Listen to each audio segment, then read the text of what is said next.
He said she wasn't worth the front row.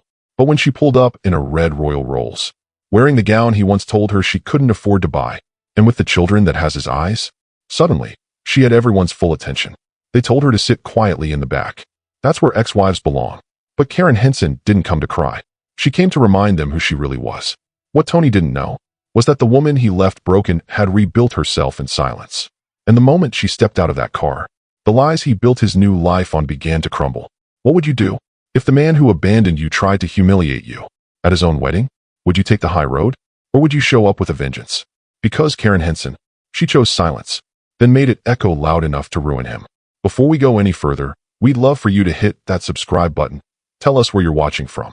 Your support means the world to us, and it helps us bring you even more powerful stories. Now, let's begin. The Castellano vineyard had never looked more magnificent. Rolling hills stretched endlessly toward the horizon, painted in shades of gold and deep purple where the afternoon sun kissed the ripening grapes. Ivory columns stood like ancient sentinels along the ceremony space, wrapped delicately in cascading wisteria and white roses that perfumed the warm California air. 400 guests sat in pristine white chairs arranged in perfect symmetrical rows. Crystal chandeliers hung from temporary structures, catching the sunlight and scattering rainbows across the manicured lawn. A string quartet played Pachelbel's canon while servers in crisp uniforms circulated with champagne flutes on silver trays. This was not just a wedding. This was a declaration. At the altar, beneath an archway dripping with peonies and eucalyptus, stood Tony Benjamin, 42 years old, salt and pepper hair styled to perfection, a custom Armani tuxedo that cost more than most people's monthly rent. He smiled at his groomsmen, flashing the porcelain veneers he'd invested in 3 years ago. Tony had come a long way, from a cramped 2-bedroom apartment in Newark to this, from counting coins for groceries to counting zeros in his investment portfolio, from a man nobody noticed to a man everyone wanted to know. He adjusted his diamond cufflinks and surveyed his kingdom. The guests were a carefully curated collection of wealth and influence. Tech executives, real estate moguls, a state senator in the third row. His new bride's family occupied the entire left section, old money evident in their understated jewelry and practiced posture. Tony had arrived, and today, he would cement his position in this world by marrying Kelly Ashford, daughter of Richard Ashford, founder of Ashford Capital Management, a woman who brought not just beauty, but a bloodline of generational wealth. But behind the perfect image, behind the roses and the champagne and the string quartet, there was a rotted foundation. Because Tony Benjamin had built this life on lies, on selective memory, on erasing everything and everyone who reminded him of where he came from, including her. He glanced toward the back of the venue, past the sea of designer hats and silk pocket squares, to the very last row. A small smile tugged at the corner of his lips. She would be sitting there soon. Karen Henson, his ex-wife. The woman he'd left 5 years ago in that cramped apartment with nothing but bills and broken promises. He'd sent her an invitation 3 weeks ago, not out of kindness, not out of guilt, not out of any lingering affection. No, Tony had invited Karen for one reason and one reason only, to prove that she would never rise above him, to show her exactly what she'd lost when she couldn't be enough, to let her witness, from the furthest possible distance, the life he'd built without her dragging him down. "You look nervous, man," his best man whispered. Tony's smile widened. "Not nervous, James. Just savoring the moment." He had no idea what moment was actually coming. The seating chart had been Tony's personal project. He'd insisted on handling it himself, despite Kelly's confusion. "It's traditional for the bride's family to manage these things," she'd said, flipping through wedding magazines in their penthouse living room. "I want to make sure everyone feels appropriately placed," Tony had replied, his fingers hovering over the spreadsheet on his laptop. Kelly had shrugged and returned to selecting napkin colors. She didn't know what he meant. She didn't know a lot of things. The chart was a masterpiece of social engineering. Important clients near the front. Kelly's parents at the head table. Business partners strategically positioned for maximum networking potential. Every seat was a calculated decision. But there was one name that didn't appear on the chart at all. Karen Henson. His ex-wife wasn't listed as Karen. She wasn't even listed as Tony's former spouse, or given any designation that might prompt questions. On the official seating chart, in the very last row, in the seat closest to the service entrance where catering staff would shuffle in and out with dirty dishes, there was simply, guest 57. No +1, no escort, no acknowledgement that she was anything other than a number. Tony had smiled when he placed her there, typing the designation with deliberate keystrokes. Let her watch from a distance, he'd murmured to himself that night. the glow of his laptop illuminating his satisfied expression. It's the closest she'll ever get to this life. He'd imagined how she would feel, arriving at this stunning venue, overwhelmed by the wealth on display, walking past women in couture gowns while wearing whatever discount dress she'd managed to afford, searching for her name on the elegant calligraphy seating chart, only to find herself reduced to a number, shuffling to the back row, invisible and insignificant, watching him marry a woman who represented everything Karen could never be. The thought had given him a satisfaction he almost felt guilty about. Almost. The invitation itself had been a cruel precision instrument. Thick cardstock, gold embossing, delivered to her last known address, which he'd had to pay a private investigator to find. She'd moved, apparently, several times. He didn't care about the details. The envelope contained no personal note, no explanation for the sudden contact after 5 years of silence. Just the formal invitation with the ceremony time and a small card that read, Guest 57, Row 22, Seat C. He'd wanted her to know exactly where she stood. In the back. In the shadows. In the place reserved for people who didn't matter but were allowed to witness those who did. Tony checked his watch. 45 minutes until the ceremony. Somewhere behind him, the string quartet transitioned to Debussy. Guests continued filtering in, air-kissing and complimenting each other's attire. The photographer's assistant adjusted lighting equipment near the altar. Everything was proceeding exactly as planned. Tony straightened his boutonniere and allowed himself a moment of pure, uncomplicated pride. He had escaped his past. He had remade himself entirely. And today, with Karen watching helplessly from the back row, he would close that chapter forever. What Tony didn't know, as he stood there basking in his manufactured perfection, was that Karen Henson had received that invitation. She'd held that thick cardstock in her hands, read the gold embossing, and seen exactly where he'd placed her. And she had smiled. Not a smile of defeat. Not a smile of resignation.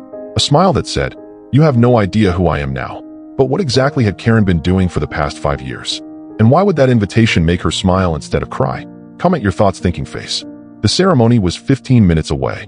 Guests had settled into their designated seats, programs clutched in manicured hands, necks craning toward the rose-covered archway where Tony Benjamin stood like a monument to his own success.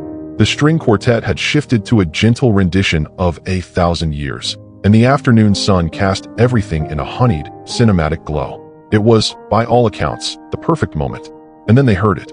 A low, unmistakable purr of an engine. Not the subtle hum of a Mercedes or the polished growl of a BMW. This was something different. Something that made the valet attendants straighten their spines and exchange glances. Heads began to turn. A red Rolls-Royce Phantom glided into the vineyard's cobblestone courtyard like a ruby moving through water. The afternoon light caught its flawless paint, creating a mirror-like shimmer that seemed to bend the sun itself. The chrome accents gleamed. The Spirit of Ecstasy hood ornament caught the breeze with quiet elegance. This was not a car. This was an announcement. The string quartet faltered, notes stumbling over one another as musicians lost focus. Conversations died mid-sentence. 400 guests twisted in their seats, champagne flutes frozen halfway to lips, eyes fixed on the unexpected spectacle. Even Tony turned. His confident smile flickered. Just for a moment. Just enough. The Rolls-Royce came to a silent stop at the edge of the ceremony space, positioned perfectly where everyone could see. The valet who approached hesitated, his white-gloved hand hovering uncertainly near the door handle. He looked back at his supervisor. His supervisor looked at the wedding coordinator. The wedding coordinator looked at Tony. Tony's jaw tightened. For 5 eternal seconds, nothing happened. The world held its breath. Then the driver's door opened from the inside, and a uniformed chauffeur stepped out with practiced precision. He walked around the vehicle with unhurried dignity, each footstep deliberate on the cobblestones. He opened the rear passenger door, and she stepped out. Karen Henson. But not the Karen Henson anyone expected. Not the defeated, struggling single mother Tony had imagined shuffling to seat 57 in a clearance rack dress and discount heels. This woman was something else entirely. She emerged from that Rolls-Royce like she was stepping onto a red carpet built specifically for her. A custom emerald gown hugged her figure, the fabric catching light with every movement, shimmering like liquid gemstones against her skin. The dress was architectural in its perfection, with a subtle train that whispered across the cobblestones behind her. Her hair was swept into an elegant updo, accentuated by diamond pins that sparkled like captured stars. Her makeup was flawless but understated. Around her neck hung a single pendant, a teardrop emerald that matched her gown and probably cost more than Tony's first car. She stood there for a moment, surveying the scene before her with calm, unhurried confidence. 400 guests stared in absolute silence. "Who is that?" someone whispered from the middle section. "She wasn't invited to shine."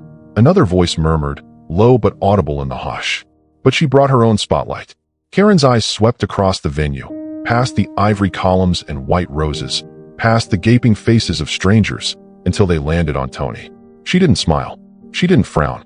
She simply looked at him, her expression unreadable, her posture radiating a quiet power that needed no words. Tony felt something cold settle in his chest. This was wrong. This was all wrong. Karen wasn't supposed to look like this. She wasn't supposed to arrive like this. She was supposed to be broken, struggling, a ghost of the woman he'd left behind, serving as living proof of how far he'd risen. But the woman standing 30 feet away didn't look broken. She looked like she owned the vineyard. The silence stretched. Karen remained motionless beside the Rolls-Royce, her emerald gown catching the breeze in soft waves. The guests continued to stare, whispers beginning to ripple through the rows like wind through wheat. But Karen wasn't finished. She glanced back toward the car and gave an almost imperceptible nod. The rear doors opened, both of them, simultaneously, and out stepped 3 children. They moved with a coordination that suggested practice, emerging from the vehicle like a perfectly choreographed entrance. 2 girls from one side, 1 boy from the other. They walked around to stand beside their mother, forming a line that faced the wedding party. The guests collectively inhaled. These were not ordinary children. The first girl wore a black velvet dress with ivory trim, her hair braided into an elaborate crown. She stood with her chin raised, a quiet defiance in her posture that seemed impossible for someone her age. The second girl wore ivory silk with black accents, the inverse of her sister, her natural curls framing her face like a halo. She held her hands clasped in front of her with practiced poise. And the boy stood between his sisters in a perfectly tailored black suit, an ivory pocket square folded precisely in his breast pocket. His shoulders were squared, his expression calm. They were maybe 4 years old, perhaps 5, and they were unmistakably, undeniably identical. Triplets. But that wasn't what made Tony Benjamin's blood turn to ice in his veins. It was their faces, the curve of their jaws, the set of their eyes, the specific way their mouths formed identical expressions of composed neutrality. They looked exactly like him. The same smile, the same bone structure, the same distinctive features that Tony saw every morning in his bathroom mirror. These were his children, the ones he'd left behind, the ones he'd pretended didn't exist, the ones he'd never mentioned to Kelly, not once in their 18-month relationship, the ones he'd erased from his biography when he'd reinvented himself as a self-made bachelor who'd simply never found the right woman before her. "Oh my God," someone gasped from the front row. "Are those?" They looked just like. The whispers multiplied, spreading through the guests like wildfire. Phones began to emerge from pockets and purses, screens glowing as people captured the moment. Tony couldn't move. He stood frozen at the altar, his perfect smile gone, his carefully constructed mask crumbling in real time. His groomsmen exchanged confused glances. His best man leaned in, whispering urgently, "Tony? Tony, who are they?" Tony didn't answer. He couldn't, because Karen had begun to walk. She moved forward with slow, measured steps, her children flanking her on either side. The triplets matched her pace perfectly, their small feet moving in unison across the cobblestones. They walked between the rows of seated guests, who parted their attention like the Red Sea. Karen's eyes never left Tony's face. She wasn't walking toward seat 57. She wasn't heading to the back row. She was walking directly toward the altar, directly toward him. And with every step, the lies Tony Benjamin had built his entire new life upon began to crack. Kelly, still hidden in the bridal preparation tent, had no idea what was happening, but she was about to find out. 3 children with Tony's face standing in front of his 400 wedding guests. How exactly do you think he explained that to his bride? Thinking face. The bridal tent was a sanctuary of white silk and soft lighting. Kelly Ashford stood before a full-length mirror, adjusting the delicate lace of her cathedral-length veil. Her wedding gown was a masterpiece of haute couture, hand-sewn by a designer in Milan who had personally flown to California for the final fitting. 12,000 crystals caught the light with every breath she took. She was perfect. She knew she was perfect. 28 years old, educated at Yale, groomed from birth for exactly this kind of moment. A marriage that would merge 2 powerful families. A husband who adored her. A future written in gold. Her mother dabbed at her eyes with a monogrammed handkerchief. "You look absolutely stunning, darling. The photographer is ready," her maid of honor announced, checking her phone. "They're saying we should start the procession in about." She stopped mid-sentence. Her face changed. "What?" Kelly turned from the mirror. "What is it?" Her maid of honor was staring at her phone screen, mouth slightly open. There's something happening. Outside. I'm getting texts from people in the ceremony. What kind of something? Before anyone could answer, the tent flap burst open. Kelly's wedding coordinator stumbled in, her professional composure completely shattered. Her headset hung crookedly, her tablet clutched to her chest like a shield. Miss Ashford, we have a situation. Kelly felt the first crack in her perfect day. What kind of situation? There's a woman. She arrived in a Rolls-Royce. And she has children with her. 3 of them. And they're walking toward the altar, and the guests are... Everyone is filming, and I don't know what to. A woman. Kelly's mother stepped forward, her voice sharp. What woman? Is this some kind of wedding crasher? I don't know who she is, but people are saying she looks... The coordinator swallowed hard. They're saying the children look like Mr. Benjamin. The world tilted. Kelly felt it happen, felt reality shift beneath her feet, like sand giving way to tide. She grabbed the edge of a nearby table to steady herself. That's ridiculous, her mother declared. Tony doesn't have children. He's never been married. He told us. I need to see. Kelly's voice came out strange. Hello. I need to see what's happening. Darling, you can't go out there before the procession. I need to see. She didn't wait for permission. She grabbed the front of her gown in both fists, lifting the crystalline fabric above her ankles, and pushed through the tent flap into the afternoon sun. The scene that greeted her stopped her heart. 400 guests were turned in their seats, not facing the altar where they should be, but facing the center aisle. Phones were raised like a digital forest. Murmurs rolled through the crowd like distant thunder. And there, standing 20 feet from the altar, was a woman Kelly had never seen before. She was stunning, devastatingly so. An emerald gown that probably cost more than Kelly's trousseau. Diamonds glittering in her hair. A posture that radiated power and control. And beside her, 3 small children stood in perfect formation. 3 children with faces Kelly recognized, because she saw that face every morning. Across the breakfast table, in their shared bed, in every photograph she'd collected over the past 18 months. Those were Tony's features, Tony's eyes, Tony's exact bone structure, miniaturized and multiplied by 3. Kelly walked forward. She didn't feel her feet moving, didn't feel the crystalline train dragging across the grass. She moved like a ghost through her own wedding, past the gaping guests, past the frozen groomsmen, until she reached the altar, until she reached Tony. He stood rigid, his face pale beneath his artificial tan. Sweat beaded at his temples despite the pleasant temperature. His hands, which had been folded calmly in front of him moments ago, now hung at his sides in clenched fists. Tony. Her voice was barely a whisper. The bouquet trembled violently in her hands. Who are they? Tony's jaw locked. The muscle in his cheek twitched. His eyes remained fixed on Karen, refusing to meet Kelly's gaze. They're no one. No one. Kelly's voice cracked. They look exactly like you. That woman arrived in a Rolls-Royce and she's standing at our wedding with 3 children who look exactly like you. And they're in a one. Kelly, I can explain. Then explain. Right now. But before Tony could craft whatever lie was forming behind his desperate eyes, something happened that made explanation impossible. The little boy, the one standing between his sisters in his perfectly tailored suit, looked directly at Tony. His small face held none of the confusion or fear a child might normally show in such a strange situation. Instead, he looked almost sad. And then he spoke. Mom. His voice was clear and carried across the silent venue. He turned to Karen first. Mom, is that really him? Karen placed a gentle hand on her son's shoulder. Yes, sweetheart. The boy looked back at Tony. Back at the father who had abandoned him before he'd even taken his first breath. And he said the words that shattered everything. That's my dad. The gasp that rippled through the guests was audible. Someone in the front row actually stood up. The photographer's camera clicked rapidly, capturing every devastating moment. Tony's face went gray. They're my dad. One of the girls confirmed, her voice smaller but equally clear. Mom showed us pictures. That's him. That's our dad who went away. Kelly's bouquet hit the ground. White roses scattered across the altar. You told me you'd never been married. Her voice was ice now, the trembling replaced by something far more dangerous. You told me you'd never had children. You told me you'd been waiting your whole life for someone like me. Kelly, was any of it true? The question echoed across the vineyard. And Tony Benjamin, for the first time in 5 years, had nowhere left to run.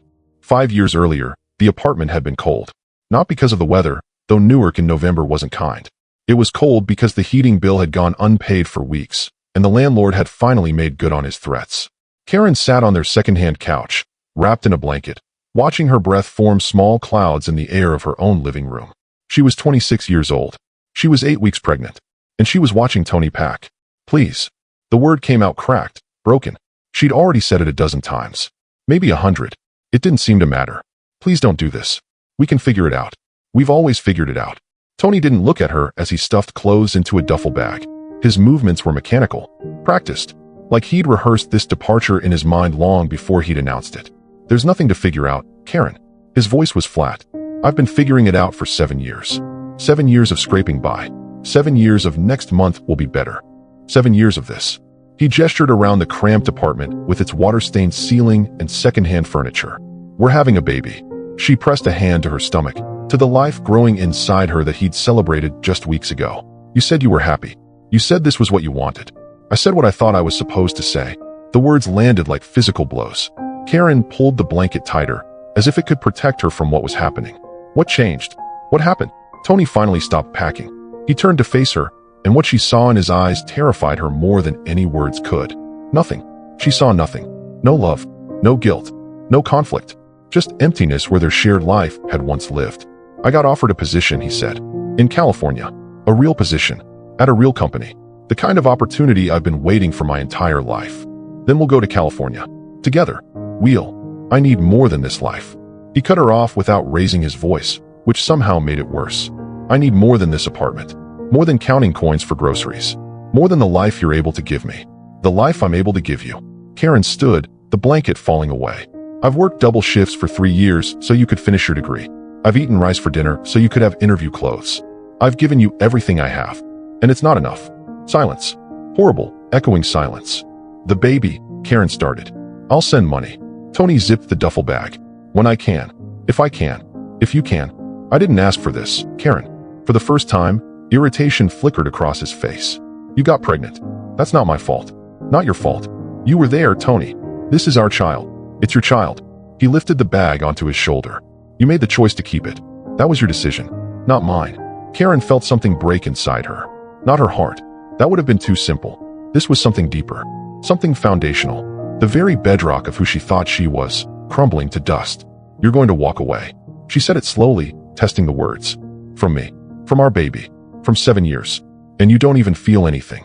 Tony walked toward the door. I feel relieved. He opened it. Cold air rushed in, mixing with the cold already present. Don't contact me, he said, not turning around. Don't call the company. Don't try to find me. As far as anyone needs to know, you don't exist. We never happened. Tony. Goodbye, Karen. The door closed, and Karen Henson stood alone in that freezing apartment, hands pressed against her stomach, and felt herself die. Not physically, but the woman she had been, the trusting, hopeful, giving woman who had poured everything into a man who saw her as nothing more than a stepping stone. That woman died in that moment. She died on that cold November night. And as Karen sank to her knees on the worn carpet, something else stirred inside her. Something that started as a small flame in the hollow space Tony's words had carved out. Something that whispered through her tears. You will survive this. You will raise this child. And you will never, ever let anyone make you feel this small again. Karen didn't know it yet, but she wasn't just pregnant with one child. She was pregnant with 3. And she was pregnant with a new version of herself. A version that would one day step out of a red Rolls-Royce and watch the man who destroyed her realize exactly what he'd thrown away. He told her, you don't exist. We never happened. But 5 years later, she made sure he'd never be able to deny her again. What do you think drove Karen to show up at that wedding instead of just moving on with her life?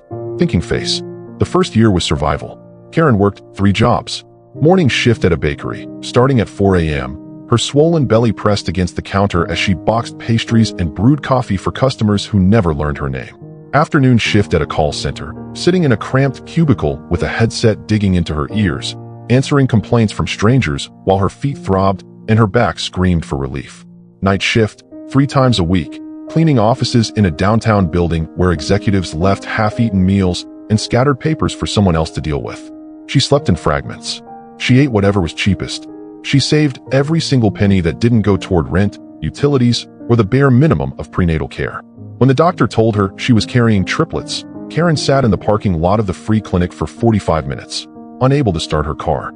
3 babies, 3 mouths to feed, 3 futures depending entirely on her.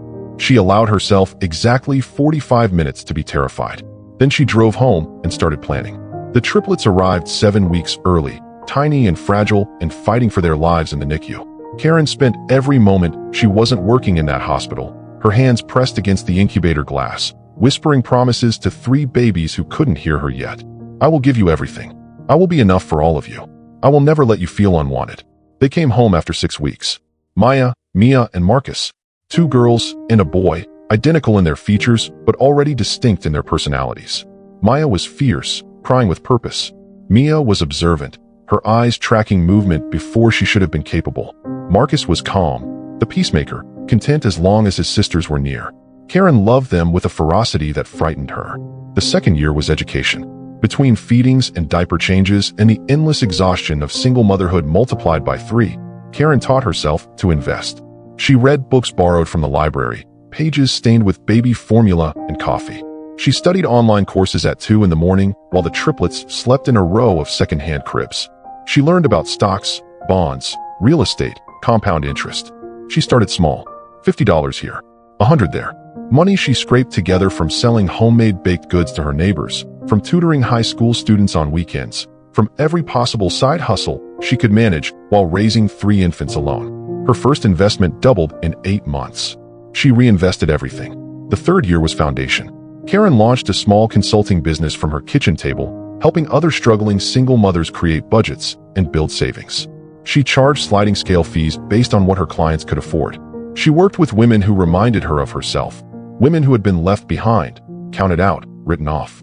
Word spread. Her client base grew. She moved the business out of her kitchen and into a small office space, then a larger one. She hired her first employee, then her second. The fourth year was expansion. Karen's business had evolved into something she never could have imagined during those freezing nights in Newark. Financial consulting for single-parent households, workshops on investing and wealth building, a growing reputation as someone who understood struggle because she had lived it. She started a foundation, the Phoenix Fund for Single Mothers, named for what she had become, something risen from ashes. The fund provided emergency assistance, educational scholarships, and investment matching for single mothers working to rebuild their lives. Within its first year, it had helped over 200 families. By its second year, it had attracted attention from major donors who saw Karen's work and wanted to be part of it. Karen never advertised her story. She never gave interviews about her past. She simply worked, built, grew. And she never, not once, tried to contact Tony Benjamin. She never Googled his name, never searched for him on social media, never attempted to collect the child support he'd vaguely promised and never delivered. She didn't need his money anymore. She didn't need his acknowledgement. She didn't need anything from him at all. Karen hadn't chased Tony. She had chased growth. And growth had delivered beyond her wildest imagination. The fifth year was arrival. The triplets were 4 years old, brilliant and beautiful, and thriving in their private preschool. Karen's business had expanded to 3 locations. The Phoenix Fund had distributed over $2 million to families in need. She had been featured in Forbes, not as a victim of abandonment, but as a self-made entrepreneur who had built an empire from nothing. She had moved into a house with a garden where her children could play. She drove a car she had paid for in cash. She wore clothes that fit properly and ate meals that nourished her body and slept in a bed that didn't sag in the middle. She had made it, not because of Tony Benjamin, in spite of him. And then, on an ordinary Tuesday morning, while reviewing quarterly reports in her corner office, her assistant knocked on the door. "Miss Henson, there's something you should see." The assistant handed her an envelope. Thick cardstock, gold embossing. Karen opened it. "You are cordially invited to celebrate the wedding of Anthony Michael Benjamin and Kelly Marie Ashford." She read the invitation twice. She examined the seating card. Guest 57, row 22, seat C. And Karen Henson smiled. Not a smile of bitterness or revenge. Not a smile of pain revisited. It was a smile of completion, of a circle preparing to close. She picked up her phone and called the RSVP number. "Yes, I'll be attending," she said calmly. "I have just one question." "Of course, ma'am. The date and time. I want to make sure I arrive precisely when I should." Back at the vineyard, time had stopped. The string quartet sat paralyzed, bows hovering above strings, the wedding march dying in their throats. The minister clutched his Bible like a shield, his prepared remarks suddenly meaningless. 400 guests sat in suspended animation, witnesses to a moment none of them had anticipated. Kelly stood at the altar, her crystal-covered gown catching light she no longer felt. Her bouquet lay scattered at her feet, white roses bruised against the stone. Her eyes moved between Tony's ashen face and the woman in emerald who stood before them like a verdict delivered in silk. "Security," Tony hissed, finally finding his voice. Someone call security. She's crashing the wedding. She wasn't invited. Actually, Karen's voice cut through the chaos, calm and clear as morning water. I was invited. She reached into a small clutch that matched her gown, the movement unhurried, almost graceful. She withdrew a thick cardstock envelope. Gold embossing glinted in the afternoon sun. Guest 57, row 22, seat C. Karen held up the invitation for everyone to see. I received this 3 weeks ago. I RSVP'd through the proper channels. I'm not crashing anything, Tony. You invited me yourself. The wedding coordinator, still pale and trembling near the service tent, fumbled with her tablet. Her fingers scrolled frantically through the guest list. She's right. The coordinator's voice cracked. Guest 57. The invitation was sent to a Karen Henson. She confirmed attendance 2 weeks ago. Tony's mouth opened, closed, opened again. That invitation was supposed to be. Supposed to be what? Karen tilted her head slightly, her expression unchanged. A way to humiliate me? A front row seat to watch your success from the back of the room. She took a single step forward. I'm sorry to disappoint you, but I've never been very good at sitting in the back. The triplets remained at her sides, composed beyond their years. Maya stood slightly ahead of her siblings, chin raised, protective. Mia's eyes moved across the crowd, observing, cataloging. Marcus stood quietly, his small hand clasped in his mother's. They looked like tiny sentinels. They looked like evidence. I didn't come here to cause a scene, Karen continued. I came here because you invited me. Because after 5 years of silence, 5 years of pretending we never existed, you sent me a gold-embossed reminder that you wanted me to witness your perfect new life. She paused. So here I am, witnessing. The whispers had stopped completely. The only sound was the distant chirping of birds in the vineyard, oblivious to the human drama unfolding below. Kelly finally spoke. You knew her. It wasn't a question. All this time, all those conversations about our future, about building a family together, about how you'd never found the right person before me. You knew her. You were married to her. We were never legally, Tony started. We were together for 7 years. Karen's voice remained steady. Common law in the state we lived in. And I was pregnant with his children when he left. 8 weeks pregnant. He knew. He didn't care. That's not. Tony stepped backward, nearly tripping over the altar step. That's not how it happened. She's twisting everything. Kelly, you have to believe me. Then explain the children. Kelly's voice had gone cold. Dead. Explain why 3-4-year-olds standing in front of me have your exact face. Explain that, Tony. Silence. Devastating, absolute silence. Tony looked at the triplets. At the 3 small faces that mirrored his own. At the children he had chosen to abandon, to erase, to pretend out of existence so he could build a new life unburdened by consequence. They looked back at him, not with hatred, not with accusation, with curiosity, with the simple, devastating curiosity of children meeting a stranger who should have been their whole world. We practiced this, Mia whispered to her brother, loud enough for the front rows to hear. Remember? Mom said we might meet him today. I remember, Marcus whispered back. She said he might not be nice, but we should be polite anyway. Karen's hand tightened almost imperceptibly on her son's shoulder. She had prepared them for this moment, had explained, in age-appropriate terms, that they might meet the man who had helped create them but hadn't stayed. She had taught them that their worth wasn't determined by his absence, that they were loved completely and absolutely, even if their family looked different than others. She had given them armor he could never pierce. I didn't come here for revenge, Karen said quietly, her words carrying across the frozen venue. I came here because you invited me, and because my children deserve to see, just once, that the man who abandoned them isn't some monster in the shadows. He's just a man. An ordinary, selfish, scared man who chose the easy path. She looked at Tony with something that might have been pity, and I wanted them to see that we're okay without him, that we were always going to be okay. Karen spent 5 years building herself into someone unbreakable, and Tony spent 5 years building a life on lies. But the question remains, will Kelly actually walk away from her own wedding, or is there more at stake than her pride? Comment your thoughts. The vineyard held its breath. 400 guests sat frozen in their seats, phones raised, capturing every second of the destruction unfolding before them. The string quartet had abandoned any pretense of playing, their instruments lying silent in their laps. Even the afternoon breeze seemed to pause, as if nature itself wanted to witness what came next. Karen stood motionless, her emerald gown catching fragments of sunlight, her 3 children flanking her like small soldiers. She had said her piece. She had explained her presence. She had stripped away the fiction of Tony's uninvited intruder narrative. But she wasn't finished. Tony's face had cycled through several shades, from ashen white to mottled red to something approaching gray. Sweat stained the collar of his custom Armani shirt. His perfect hair had begun to fall across his forehead in damp strands. The picture of success was developing cracks that no amount of money could repair.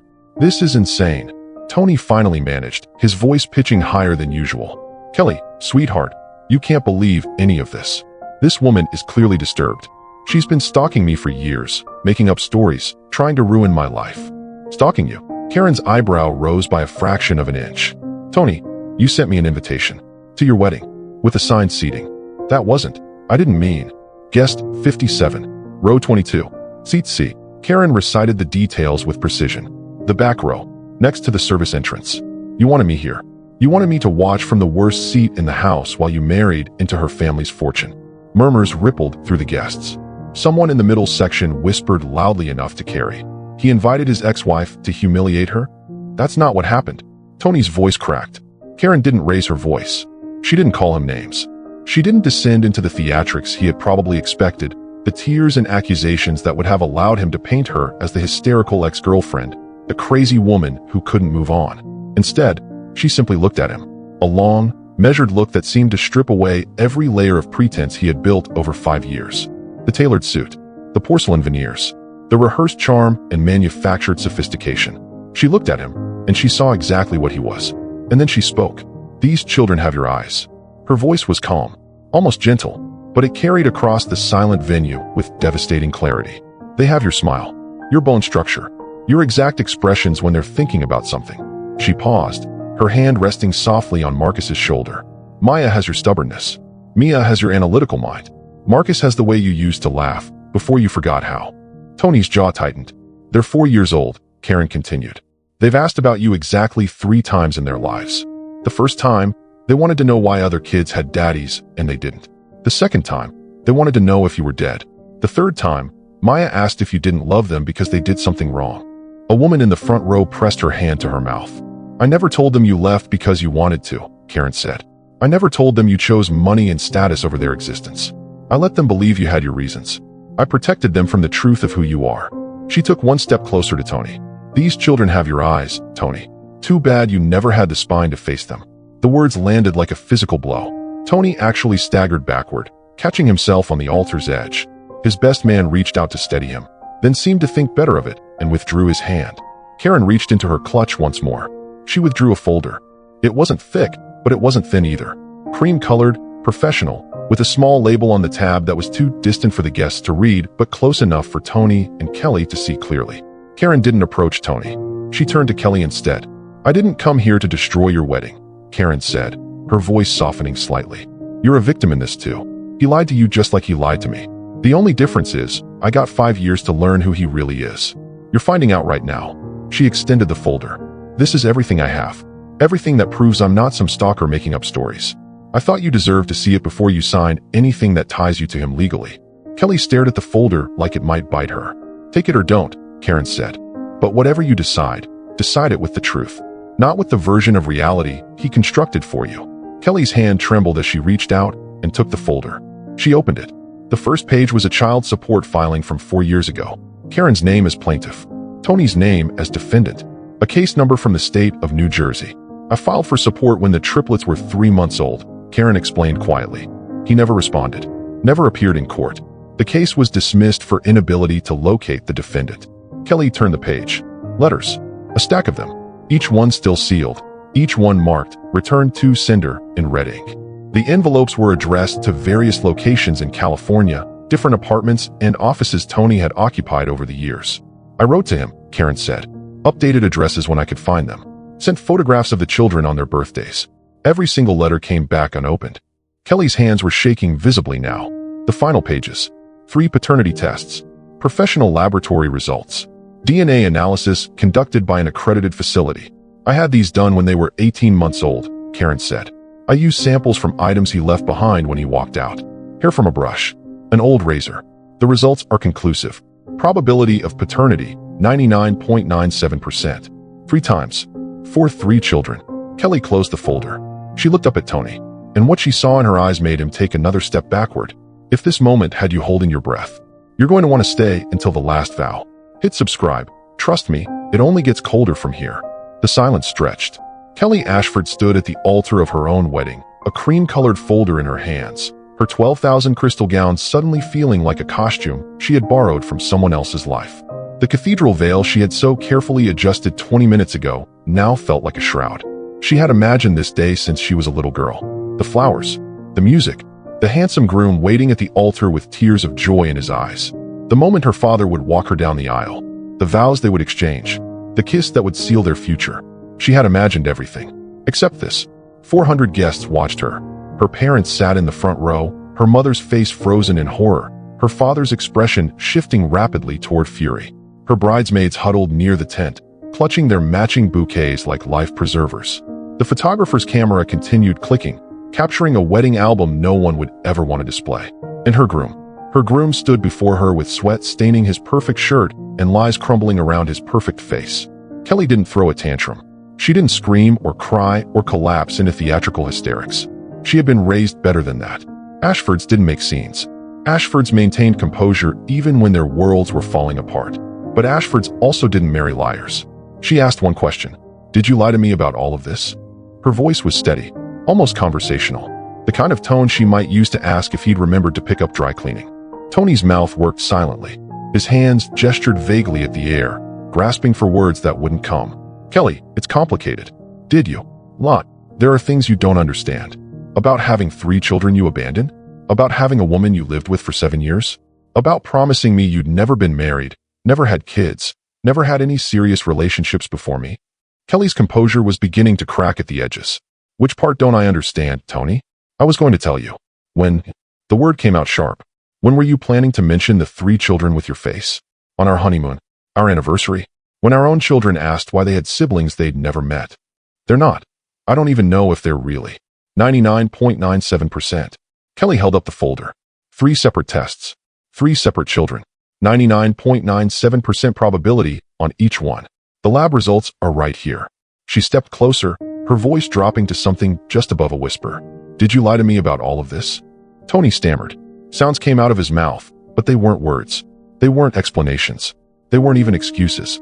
They were the desperate, incoherent noises of a man watching his carefully constructed reality disintegrate around him.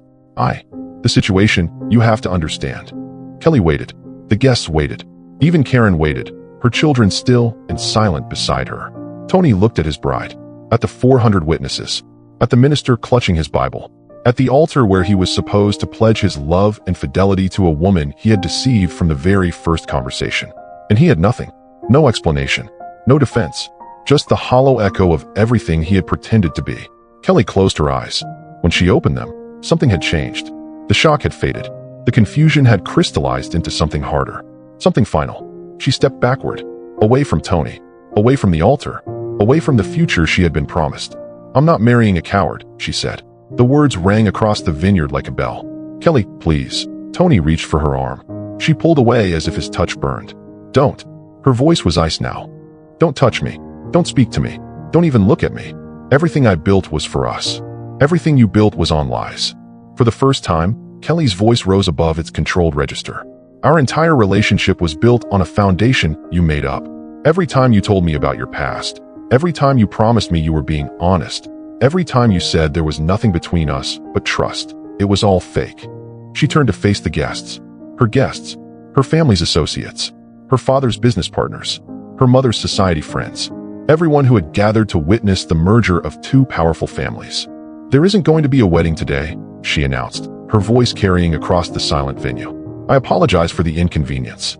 The reception will still be held for anyone who wishes to stay and enjoy the food and music, but there will be no ceremony. She began walking down the aisle, not toward the altar, away from it. Kelly, Tony called after her. Kelly, don't do this. Think about what you're throwing away. She stopped, turned, and looked at him with an expression that would haunt him for years. I'm not throwing anything away, she said quietly.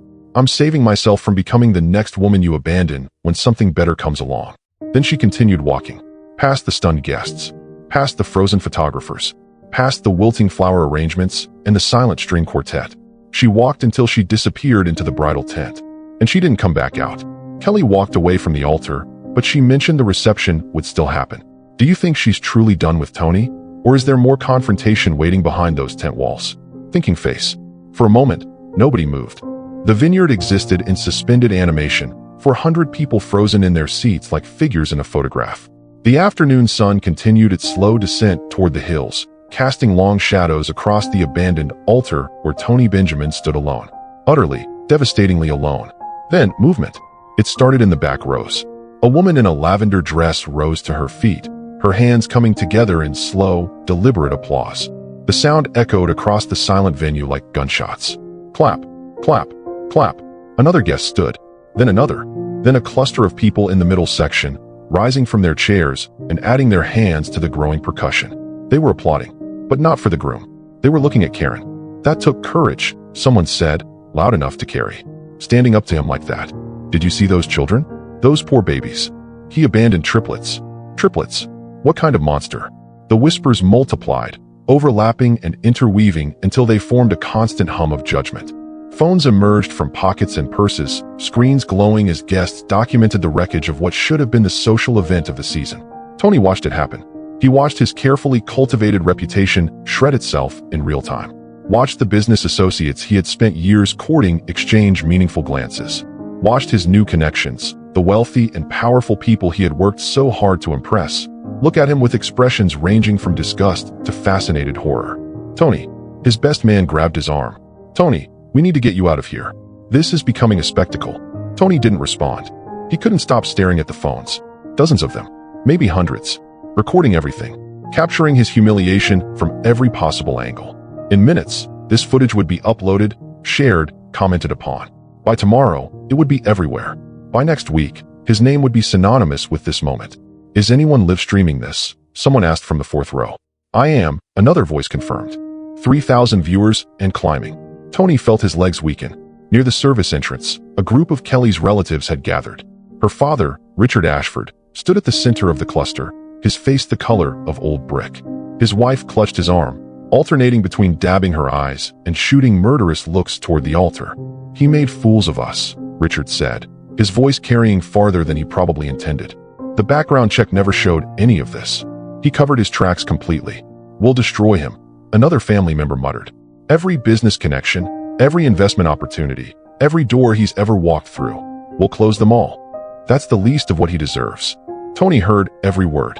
He watched the Ashford family, his future in-laws, transform before his eyes from welcoming allies into enemies who would dedicate considerable resources to dismantling everything he had built.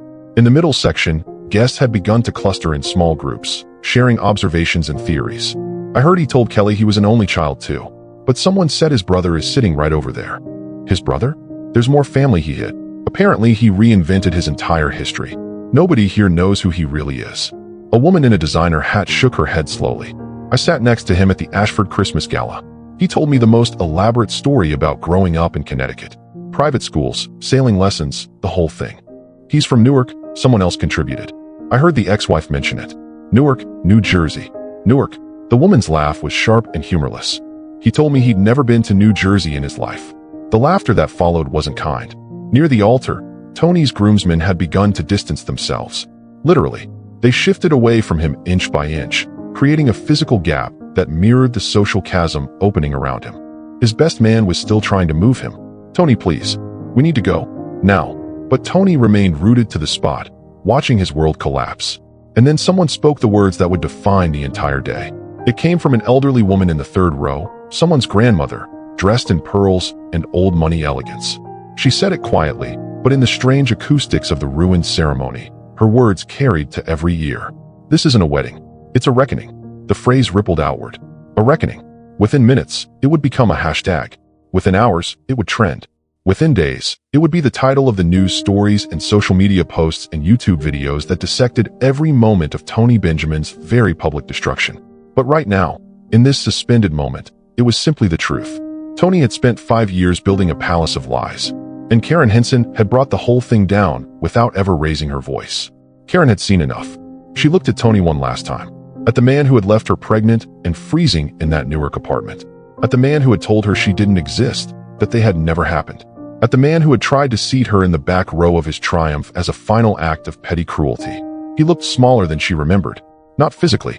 He was still tall, still broad-shouldered, still possessing the same features that had once made her heart race. But something essential had shrunk. The confidence that had radiated from him when she arrived had evaporated completely. The charm that had won over so many people lay shattered at his feet alongside Kelly's scattered bouquet. He was just a man now, a frightened, exposed, ordinary man who had built everything on sand and was watching the tide come in. Karen felt many things in that moment. Satisfaction, yes. She would be lying to herself if she pretended otherwise. There was a deep, primal satisfaction in watching consequences finally find the man who had caused her so much pain. But also sadness. Sadness for the years he would never get back with the 3 children who bore his face. Sadness for the life they could have built together if he had been brave enough to try. Sadness for the waste of it all, the unnecessary destruction he had caused by choosing fear over love. And something else. Something that surprised her. Pity. Tony Benjamin would never know what it felt like to hear Marcus's laugh echo through a house. He would never experience Mia's intense concentration as she worked on a puzzle, so like his own analytical mind. He would never see Maya's fierce protectiveness of her siblings and recognize his own best qualities reflected back at him. He had thrown away the most precious things he would ever create. And for what? For this. For a wedding that would never happen. For a reputation that was disintegrating in real time. For a fortune that depended on people who were, even now, texting each other about how thoroughly they intended to cut him out of their lives. Karen released a slow breath. Then she turned. "Come on, babies," she said softly to her children. "It's time to go home." Maya slipped her hand into Karen's left hand. Mia took her right. Marcus walked slightly ahead, his small shoulders squared with a dignity that seemed impossible for a 4-year-old. They walked back down the aisle. Not quickly, not with any sense of hurry or escape. They walked slowly, deliberately, with their heads held high. The same aisle Karen had walked down minutes ago, facing the altar and the man who had tried to diminish her.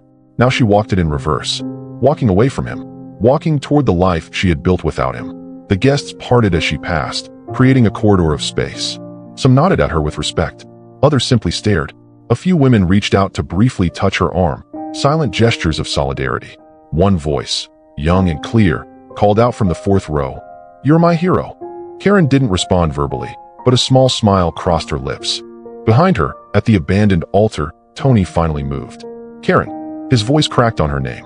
"Karen, wait." She didn't stop. "Please. Karen, we need to talk about this. About them." His voice rose, desperate now. "They're my children too." Karen paused. She didn't turn around, but her voice carried clearly back to him. "They've been your children for 4 years, Tony. You knew where to find me. You had my letters with your return address stamp on every envelope. You chose not to be their father. I simply respected your choice." She resumed walking. "Karen, Karen." His calls followed her, bouncing off the ivory columns and disappearing into the vineyard hills. But they grew fainter with every step, swallowed by distance and the growing murmur of the crowd. Tony stood frozen. His bride was gone. His reputation was gone. His carefully constructed future was gone. All that remained was silence. The same silence he had once given Karen when she begged him not to leave. The same silence he had maintained for 5 years while she struggled alone. The same silence that had answered every letter she sent, every filing she made, every attempt to give her children the father they deserved. That silence had come home now, and it surrounded him completely. The string quartet didn't know what to do. They sat with their instruments, looking at each other for guidance that wouldn't come. The minister had quietly slipped away, wanting no part of whatever came next. The wedding coordinator was on her phone, desperately calling someone, probably a lawyer. Tony was alone at an altar built for a union that would never happen. And 20 feet away, walking toward a red Rolls-Royce with 3 children at her side, Karen Henson had never looked more complete. The chauffeur opened the rear door as she approached. Karen helped her children into the car one by one. Maya first, then Mia, then Marcus. She made sure their suits and dress weren't wrinkled by the seats. She buckled each seatbelt with careful attention. Then she turned for one final look at the venue, at the stunned guests, at the collapsed ceremony, at the man standing alone in his Armani tuxedo, surrounded by the wreckage of his lies. Their eyes met across the distance. Karen didn't smile, didn't gloat, didn't offer any expression of triumph. She simply nodded once, a period at the end of a sentence that had taken 5 years to complete. Then she stepped into the Rolls-Royce. The door closed, the engine purred to life, and the car glided away, disappearing down the vineyard road like a dream that Tony Benjamin would never stop having. Tony called them his children too, only after he was publicly exposed. 5 years of silence, and now he suddenly wants to talk. Do you think there's any sincerity in that desperate plea, or is it just another performance? Thinking face. The next day, the internet caught fire. Karen woke at 6 a.m. to the sound of her phone buzzing incessantly on the nightstand. She had silenced it before bed, but the sheer volume of notifications had somehow overwhelmed the settings. The screen glowed with an endless cascade of alerts, each one stacking on top of the last before she could read them. She sat up slowly, careful not to disturb the triplets who had crawled into her bed sometime during the night. Maya was sprawled across the foot of the mattress, her arm dangling off the edge. Mia had wedged herself between the pillows, breathing softly. Marcus was curled against Karen's side, his small hand still clutching the fabric of her pajama shirt. They had asked very few questions on the drive home from the vineyard. Marcus had wanted to know if they would see that man again. Karen had said she didn't know, but that whatever happened, they would face it together. Maya had announced that she didn't like him because he made people cry. Mia had simply stared out the window, processing in her quiet, analytical way. They had eaten ice cream for dinner. Karen had let them stay up past their bedtime. And eventually, they had all fallen asleep in a pile, the way they always did when the world felt too big. Now, Karen reached for her phone and began scrolling. The headlines hit her like waves. Ex-wife crashes vineyard wedding in Rolls-Royce. Exposes groom's secret family. Abandoned mother shows up at ex's wedding with triplets he denied. The Reckoning. How one woman destroyed a society wedding in 10 minutes. He seated her in the back row. She arrived like royalty. The videos were everywhere. Shaky phone footage from a dozen different angles, each one capturing a piece of the confrontation. Her arrival in the red Rolls-Royce had been filmed by at least 30 guests. The moment the triplets stepped out of the car had been screenshot and turned into memes. Tony's face, pale and sweating as his lies unraveled, had become a reaction image. One clip had already accumulated 4 million views. It showed the exact moment Kelly had said, "I'm not marrying a coward." Someone had added dramatic music to the footage. Someone else had added subtitles in 12 different languages. The comments section was a battlefield of opinions, but the overwhelming consensus was clear. Tony Benjamin had gotten exactly what he deserved. Karen set down her phone and pressed her palms against her eyes. She hadn't wanted this. Not really. Not the viral fame. Not the public spectacle. Not the millions of strangers dissecting her life story in comment sections around the world. She had wanted to show up, face the man who had abandoned her, and prove to herself and her children that they had survived. That they had thrived. That his attempt to humiliate her had failed. She hadn't anticipated becoming a symbol. But as she scrolled through more notifications, she began to realize the scope of what had happened. Her business website had crashed overnight. Her assistant had sent 17 text messages, each one more frantic than the last. Traffic had increased by 3,000%. The server couldn't handle the load. Interview requests were pouring in from news outlets, podcasts, morning shows. Her inbox contained over 4,000 unread emails. And the Phoenix Fund. Karen opened the foundation's dashboard and felt her breath catch. Yesterday, the fund had held a balance of approximately $47,000, enough to cover the current grant recipients and ongoing operational costs. Modest but sustainable. The work of years of careful building. This morning, the balance read $247,832. $200,000 in overnight donations.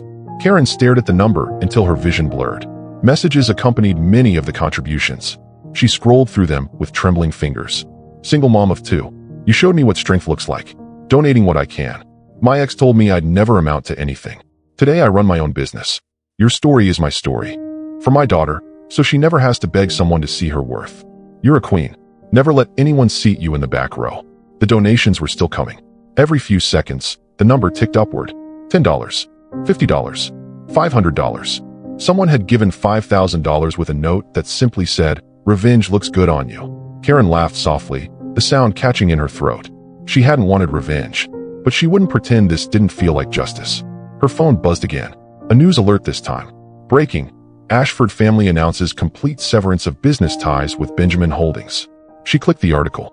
Richard Ashford had released a statement at 5 a.m., clearly drafted by lawyers and approved by publicists.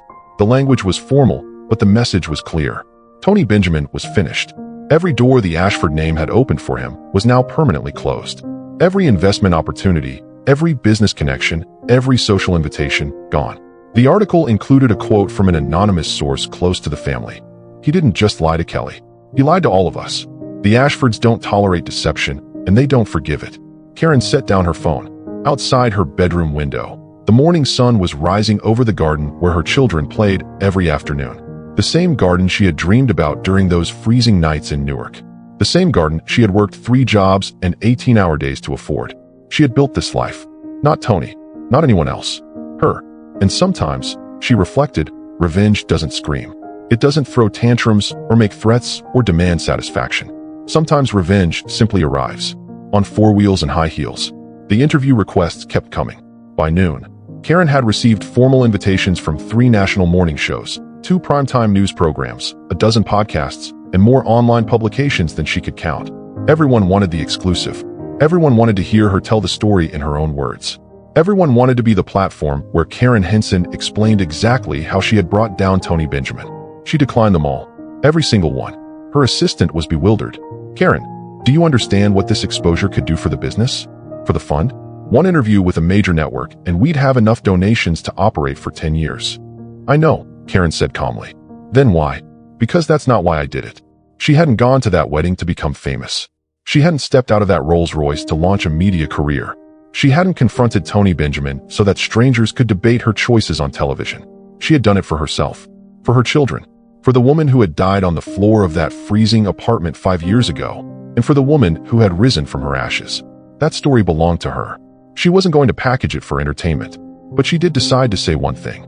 That evening, after the children were asleep and the house was quiet, Karen sat down with her phone and opened her personal social media account. She had created it years ago, primarily to share pictures of the triplets with a small circle of friends and family. Her follower count had been modest, maybe 800 people who actually knew her. Tonight, that number had exploded to 2.3 million. 2 million strangers, waiting to see what she would say. Karen stared at the blank posting screen for a long time. She thought about everything she could write. The full story, from beginning to end. A detailed account of Tony's abandonment. A list of his lies. A call for justice, for accountability, for some form of public reckoning beyond what had already occurred. She could destroy him further if she wanted. With a few paragraphs, she could ensure that Tony Benjamin never recovered, never rebuilt, never escaped the shadow of what he had done. But that wasn't who she was. That wasn't who she had fought so hard to become. Karen began to type. She wrote slowly, choosing each word with care, deleting phrases that felt bitter, removing sentences that sounded like vengeance, distilling everything she felt into something pure. When she finished, the message was simple. Just one line. You never needed to beg someone to see your worth. She added no context, no explanation, no reference to Tony or the wedding or any of the drama that had consumed the internet for the past 24 hours. Just that single truth. She pressed post. And then she turned off her phone and went to bed. By morning, the post had been shared 1.4 million times. It had been screenshot and reposted across every platform. It had been quoted in articles, referenced in think pieces, printed on merchandise that Karen hadn't authorized but couldn't bring herself to care about. You never needed to beg someone to see your worth. The words resonated far beyond the context of her story. Single mothers shared it, adding their own experiences of being told they weren't enough. Divorced women shared it, describing the moment they stopped seeking validation from partners who had never deserved them. Young girls shared it, declaring that they would never settle for someone who made them feel small. It became a rallying cry, not for revenge, not for bitterness, not for the destruction of others, for self-worth, for the radical, revolutionary act of deciding that your value isn't determined by someone else's ability to recognize it. Karen watched the ripples spread, and for the first time since the vineyard, she felt something approaching peace. She had spent 5 years building herself into someone Tony Benjamin couldn't touch, someone his cruelty couldn't diminish, someone his abandonment couldn't define. And now, with 10 simple words, she had given that gift to millions of others.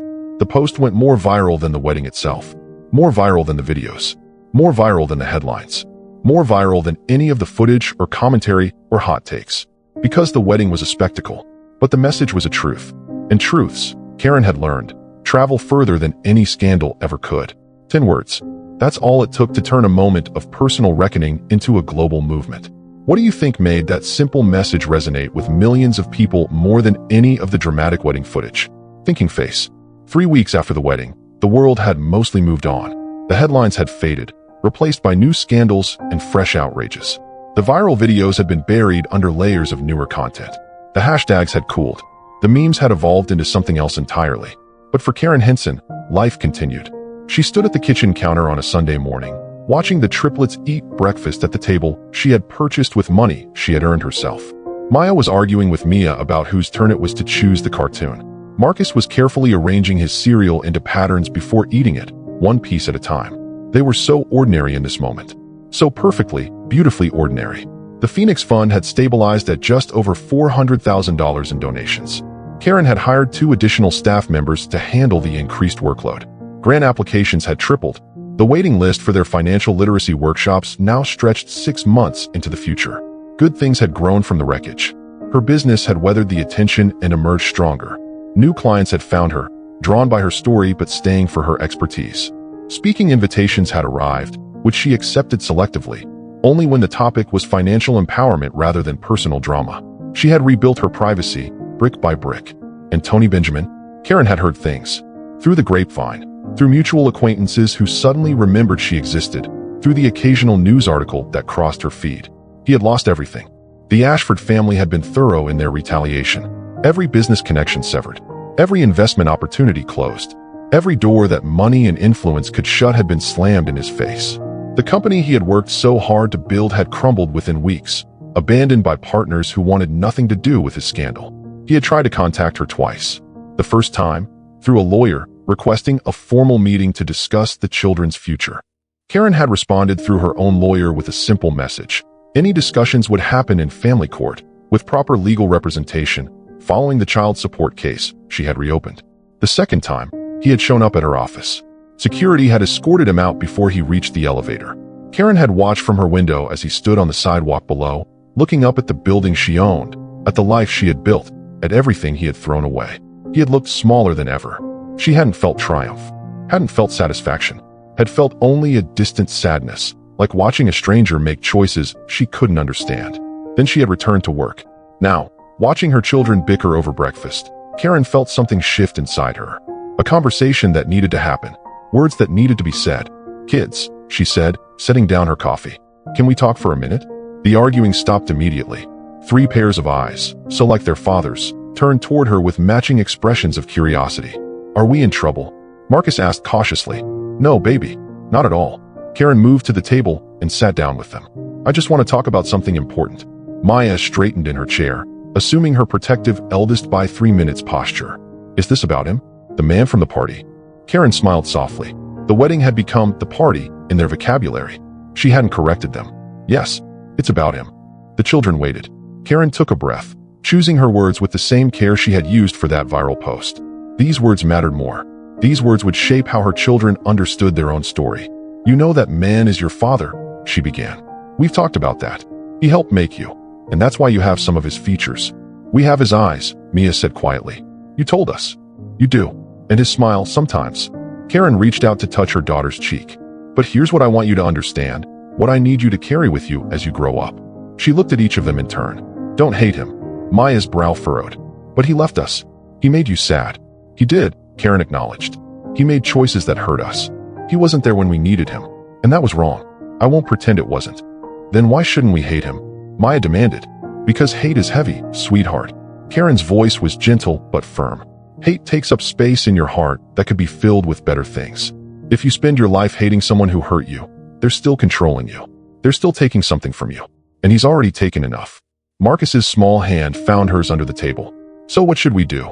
Mia asked, her analytical mind seeking a solution. "Don't hate him," Karen repeated. "Just never be like him." The words hung in the air. When you grow up, when you have people who love you and depend on you, don't run away because things get hard. Don't abandon people because you think you deserve something better. Don't build your life on lies and pretend the truth doesn't exist. She squeezed Marcus's hand. Be brave when he was cowardly. Be honest when he was deceptive. Be present when he was absent. That's how you win. Not by hating him, but by being everything he couldn't be. Maya absorbed this with serious eyes. "So we beat him by being good. You beat him by being whole." Karen smiled. "By being happy. By being kind. By growing into people who would never do to others what he did to us." Mia nodded slowly, processing. "That makes sense. Can we still be a little bit mad at him?" Marcus asked, his voice small. Karen laughed, pulling him into a hug. "You can feel whatever you feel, baby. Feelings aren't wrong. Just don't let the anger become your whole story. You're so much more than what he did." The children returned to their breakfast, the conversation settling into them like seeds planted in good soil. They would need time to understand. They would have questions over the years. They would struggle with their feelings about a father who existed only as an absence. But they would have her. Always. Later that night, After the children were asleep and the house was quiet, Karen stood on her back porch, looking up at the stars. The garden stretched before her, peaceful in the darkness. Somewhere in the distance, a night bird called. The air smelled like jasmine from the bushes she had planted last spring. She thought about everything she had survived. The freezing apartment, the abandoned pregnancy, the 3 jobs, and the sleepless nights and the years of scraping by. The moment she had opened that gold-embossed invitation and felt everything come rushing back. The wedding, the reckoning, the aftermath. She had been called a hero, an icon, a symbol of feminine power and righteous revenge. Strangers had projected their own stories onto her, seeing in her triumph whatever they needed to see. But Karen knew the truth. She hadn't gone to that wedding to destroy Tony Benjamin. She hadn't stepped out of that Rolls-Royce seeking vengeance. She hadn't confronted him at the altar to prove anything to anyone but herself. She had simply refused to be invisible anymore. She had refused to sit in the back row. She had refused to let his shame become her prison. And in doing so, she had discovered something important. Something she wanted to carry forward into whatever came next. You don't have to break others to prove you survived. Tony was broken now. His life was in ruins. His reputation was destroyed. His future, whatever remained of it, would be lived in the shadow of his very public humiliation. Karen hadn't done that to him. He had done it to himself. She had simply shown up, told the truth, refused to be erased. The destruction was a consequence of his choices, not her vengeance. There was freedom in that distinction. Karen closed her eyes and breathed deeply, filling her lungs with night air and jasmine. She had spent 5 years becoming someone new, someone stronger, someone whole. She didn't need Tony's downfall to validate her rise. She didn't need his suffering to confirm her success. She had already won, long before the wedding, long before the Rolls-Royce, long before the viral videos and the headlines and the donations. She had won the moment she stood up from the floor of that freezing apartment and decided to survive. Everything else was just the world catching up. Karen opened her eyes. Above her, the stars continued their ancient dance, indifferent to human drama, beautiful in their constancy. She smiled. Tomorrow, there would be work to do, children to raise, a foundation to run, a life to live. But tonight, she allowed herself this moment of perfect peace. She had been to the reckoning, and she had come home whole. Thanks so much for watching till the end. If this story moved you, you're going to love what's coming next. It's even more surprising and emotional than this one. Go ahead and click the story on your screen right now, and see you in the next story.